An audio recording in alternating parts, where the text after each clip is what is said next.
On DRC and Rwanda, they kuri signed DRC n'u Rwanda ikibazo cyabo turakizi kandi twanafashe n'ibihano ku gisirikare cy'u Rwanda.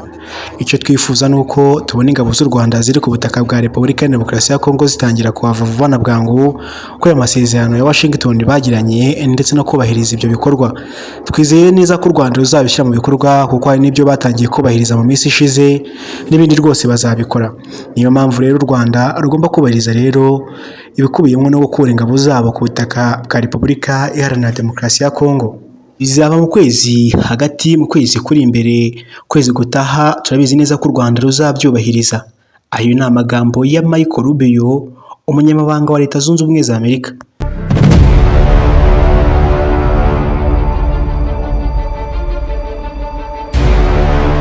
Ku bigendanye n'u Rwanda, Repubulika Iharanira Demokarasi ya Kongo na Leta Zunze Ubumwe za Amerika byongeye guhindura isura.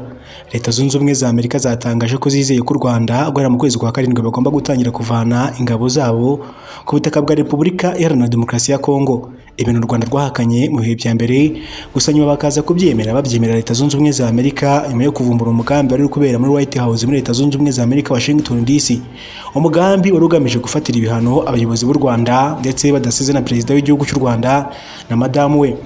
Turaza no kugaruka ku yandi makuru kuri no munsi ku itariki 5 z'ukwezi kwa gatandatu muri no mwaka wa 2026 Leta Zunze Ubumwe za Amerika zamaze gufatira Perezida n'umugore w'ibihano ndetse nk'abandi bose bagiye batandukanye. Nyuma kandi ibihano byafatiwe bamwe mu bayobozi ba M23 ushinzwe ubutasi ndetse n'umwe muri FDLR umutwe urwanya Leta y'u Rwanda. Perezida Paul Kagame basaga nk'ari kumucira amarenga nk'uko bivugwa. Byavuzwe n'abasesenguzi mu bya politiki bavuze ko Perezida Paul Kagame ko Leta Zunze Ubumwe za Amerika zatangaje ko bitarenze mu kwezi kwa karindwi bazagomba gutangira gukura ingabo muri Repubulika Iharanira Demokarasi ya Kongo. Byari nk'amarenga bari kumucira no gushaka kumubwira ko agomba kubikora vuba na bwangu mbere yuko batangira kumuhundagaza y'ibihano no gukoresha imbaraga z'umurengera. Michael Rubio akaba ndetse umunyamabanga wa Leta Zunze Ubumwe za Amerika yabajije impamvu ingabo za Repubulika Iharanira Demokarasi ya Kongo ziramara gufata umujyi wa Goma na Bukavu.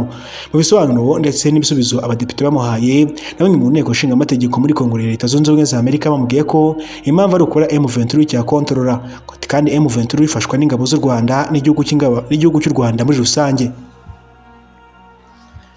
Michael Rubio rero akimara kumva ayo magambo yavuze ko adashaka gukoreshwa imbaraga zikomeye cyane, kandi u Rwanda barabizi neza ko rwatangiye kubahiriza inzira z'amasezerano yasinye Washington DC agamije kongera gusubiza Repubulika Iharanira Demokarasi ya Kongo ubwigenge no gusenya umutwe w'inyeshyamba za M23. Kandi nanone Michael Rubio mu byo yavuze yaciye amarenga avuga ko M23 idateje ikibazo mu gihe ingabo z'u Rwanda zaba zamaze kuva ku butaka bwa Repubulika Iharanira Demokarasi ya Kongo.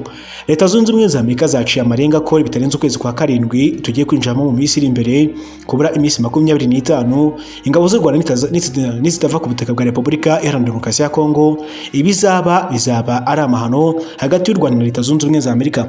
Bibutse ko Leta Zunze Ubumwe za Amerika zari zatangaje ko zitazigera zikoresha imbaraga kugeza igihe u Rwanda ruzafata umwanzuro wo gucyura ingabo zabo no gutanga amahoro muri Repubulika Iharanira Demokarasi ya Kongo. Mu byo rero batangaje byari byavuzwe ko Leta Zunze Ubumwe za Amerika zari zasabwe gukoresha izindi mbaraga mu rwego rwo Kongo ingabo za M23 zirimo zirabangamira inyungu za Leta Zunze Ubumwe za Amerika, cyane gutangira gucukura amabuye y'agaciro cyane Rubaya, amabuye akoreshwa ibikorwa bigiye bitandukanye arimo mudasobwa, mashini, telefone, amabatiri y'imodoka, amabatiri asanzwe, indege, amasasu n'ibindi bigiye bitandukanye.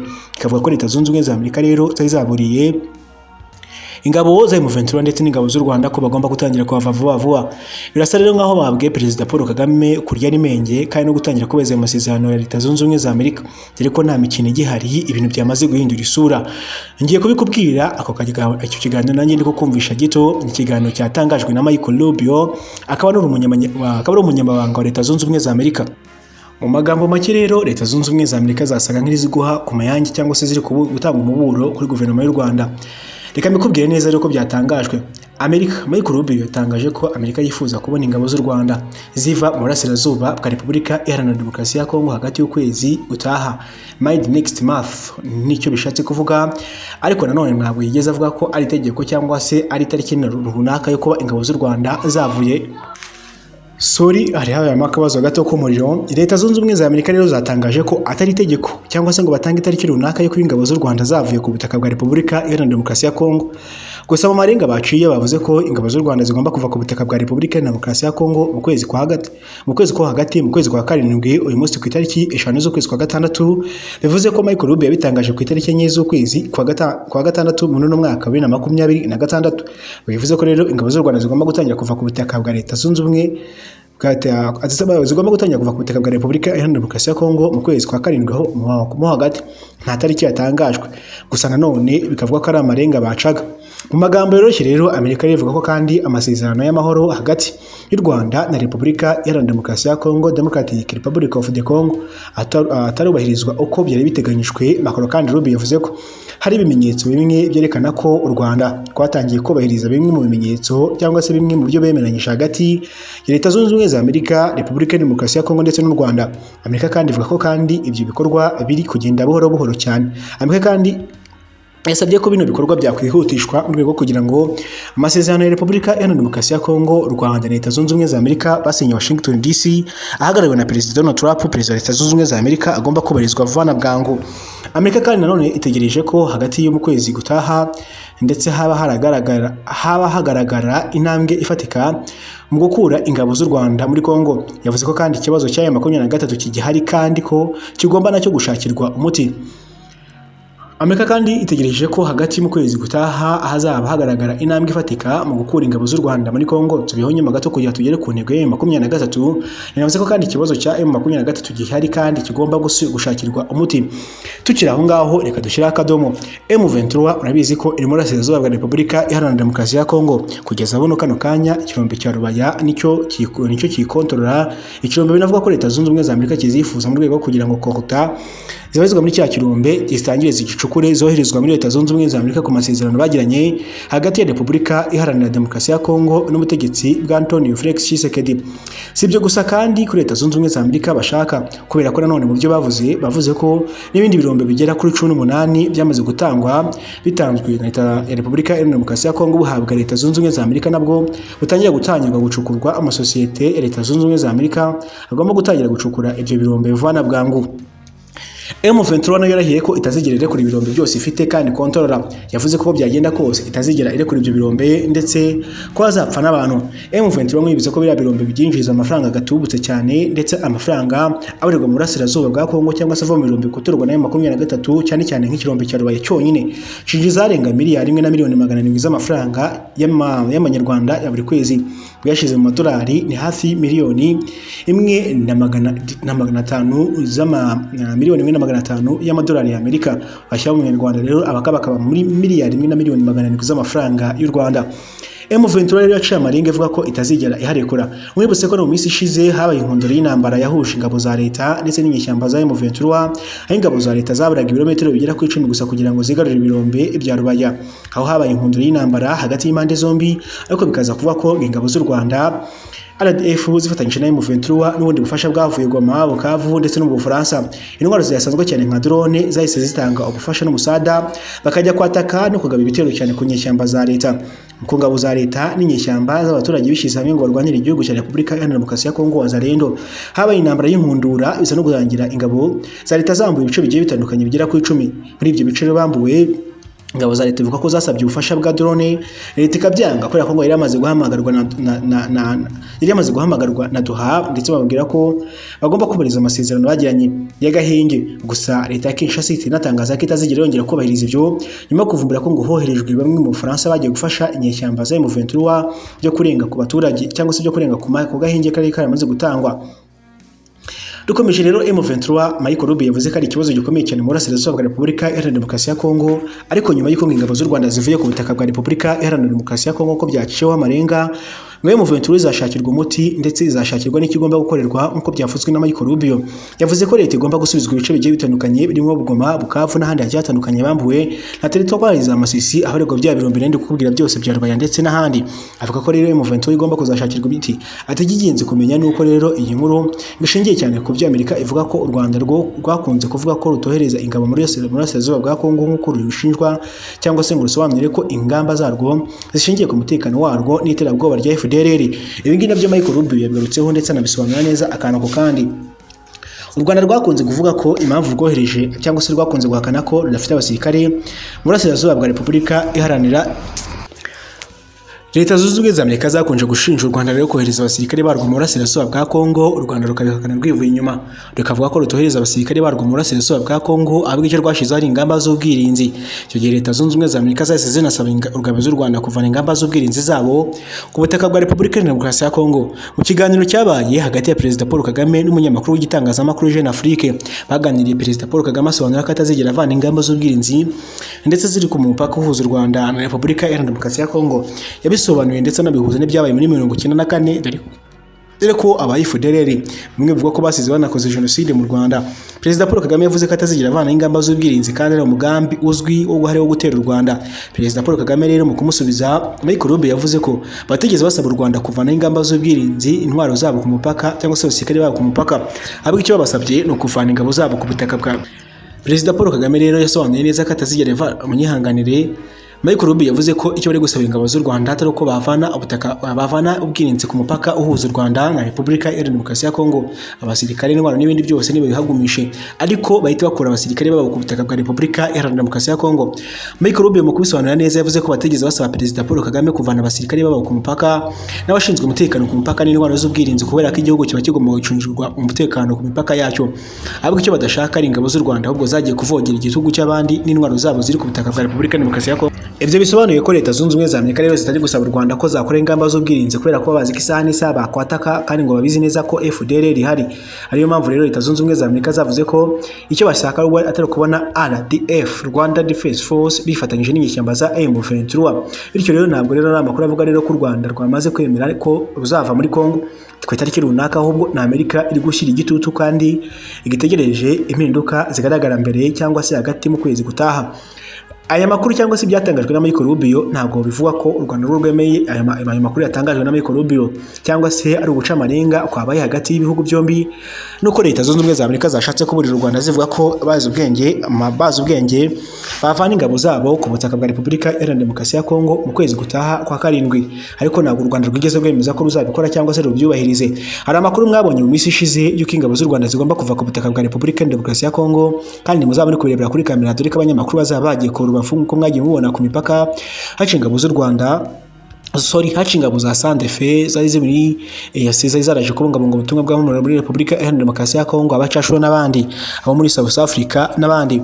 Murabyibuka neza ko bacishijwe za Rubavu bagacishwa Kigali bakambuka muri Uganda, bamwe bakoherezwa mu bihugu byabo, abandi bakoherezwa muri Somalia, mu bihugu bari baraturutsemo. Ndavuga aba bacashuro bafashwe na wa wundi warashwe na drone, Lieutenant Colonel Wiringoma. No kuvuga ngo Leta zunze ubumwe za Amerika rero nazo icyo zifuza no kubona amavideo agaragaza ingabo z'u Rwanda zitonze umurongo n'intwaro zabo, intoya n'izoroheje, imodoka nini n'intoya, rwose bari kuva ku butaka bwa Repubulika Iharanira Demokarasi ya Kongo. Dore ko banatangaza ko abariyo bangana n'ibihumbi 15. Tuvuye kuri aya makuru y'uwo munsi yo ko Leta zunze ubumwe za Amerika ziri gutangaza ibyo ngibyo n'ibyifuzo byabo ko bavana ingabo zabo ku butaka bwa Repubulika Iharanira Demokarasi ya Kongo, ubundi muri Kongo ho byifashe gute? Komeza ubane nanjye mwibutsa gukanda button yanditseho subscribe. Nyuma muri muri kino kiganiro nitwa Olivier. Share, like na comment ni ikintu cy'ingenzi cyane. Nakubwiye ko Perezida Donald Trump yafatiye ibihano, ndetse Perezida Donald Trump yongeye gufatira Perezida ibihano n'umugore we. Kuri wa kane ubuyobozi bwa Donald Trump bwafatiye ibihano Perezida wa Cuba yitwa Miguel Diaz-Canel, umugore we ndetse n'abandi bantu batatu, ndetse mu gikorwa giheruka cya Washington ndetse cyo gushyira igitutu ku buyobozi bwa Havana ni umujyi mukuru hariya muri Cuba. Nkuko bigaragara rero mu itangazo ryashyizweho umukono n'umunyamabanga wa Leta wa Amerika ushinzwe ububanyi n'amahanga Michael Rubio, ngo abafatiwe ibihano uyu munsi ku wa kane ndetse bayobora cyangwa se batera inkunga ubutegetsi n'imbaraga zabwo mu gukangurira imitwe y'impinduramatwara muri Amerika ndetse no kuri isi yose. Icyemezo rero cyahise cyamaganywa na Havana, aho Perezida Miguel agira ati ubu buhumyi bwa politike bwiyongera ku ngamba z'agahato zakoreshejwe ndetse mu byumweru bishize ku gihugu cyacu, zigamije kukigira nabi ndetse no kugira nabi abaturage ba Cuba. Mu bandi bafatiwe ibihano rero harimo Alejandro Castro Espina, umuhungu w'ikinege wahoze ari perezida wa Cuba, bamwita Raúl Castro, ndetse na Vilma Espina, nk'uko inkuru dukesha Eiron News ibivuga. Eiron News nishaka kubyita Europe News ibivuga. Uyu kandi yabaye umujyanama wa komisiyo ishinzwe ubwirinzi n'umutekano w'igihugu cya Cuba, kandi nanone yari ahari igihe Raul Castro yasuhuzaga uwari perezida wa Amerika icyo gihe Barack Obama ubwo yasuraga Havana mu ruzinduko rw'amateka werurwe 2016. Umuhungu wa Castro Espina Raul Alejandro Castro Carries nawe yashizwe ku rutonde rw'abafatiwe ibihano Leta Zunze Ubumwe za Amerika. Ibihano kandi byo kuri uyu wa kane kandi bije bikurikira iteka ryashizweho umukono wa Trump ryongereye ibihano kuri iki kirwa, birimo no gufatira imitungo y'abantu na konti zabo muri banki zo muri Amerika. Ariko nanone ntibisobanutse neza uburyo imitungo yabo imitungo yabo yaba yarageze muri sisitemu y'imari y'abanyamerika, kubera abasesenguzi bemeza ko bidashoboka ko rwose perezida wa Cuba ndetse n'abandi bantu bafite imitungo muri Amerika nk'uko byatangajwe na Richard Feinberg wo muri akaba ari umujyanama mu by'umutekano wa Amerika ushinzwe Amerika y'Epfo, kandi akaba n'umwarimu mu bijyanye na politike mpuzamahanga mu by'ubukungu muri kaminuza ya California iherereye Santiago.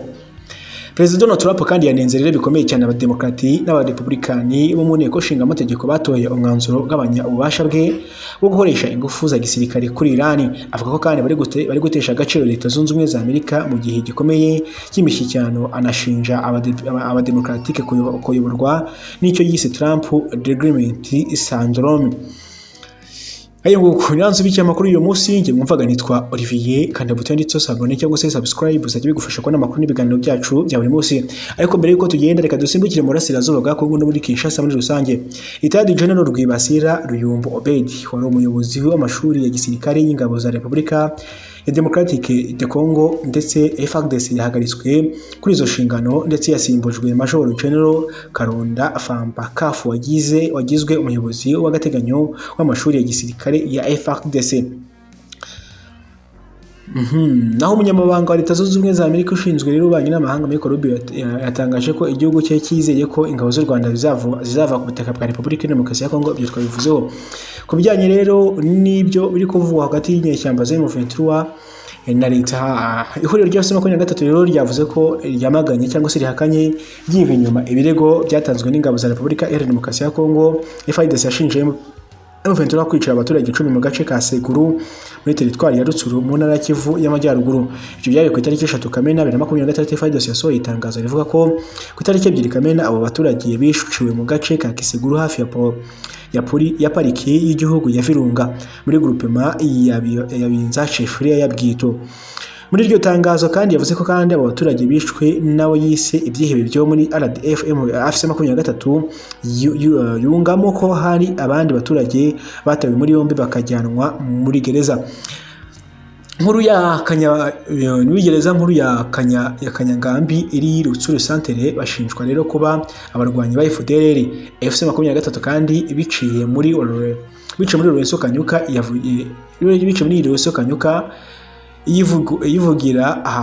yivugira ahakanye biriya birego bya FARDC, ndetse nanone yagaragaje nk'ibidafite ishingiro, ivuga ko kandi bifite intego za politike. Kanyuka kandi yagaragaje ko ibyatangajwe n'igisirikare cya RDC biri mu bukangurambaga bwo kwiyakwiza amakuru y'ibinyoma kugira ngo ubutegetsi bwa Kinshasa buyobye ibitekerezo ngo by'abaturage n'amahanga. Ni hanze bikikora n'amakuru y'uyu munsi rero ubugukuri niko zakumenyekana ni kuri Exafifu. Nge nitwa Olivier, yakudukurikirana ku zindi mbuga nkoranyambaga zigiye zitandukanye, Instagram, Facebook, X, Twitter, hose ni Exafifu news nkuko byanditswe kuri no muyoboro wa YouTube channel. Nyagasani ahundagaze ibyo kurya amafaranga ndetse n'ubuzima nakagaruka ka buri munsi.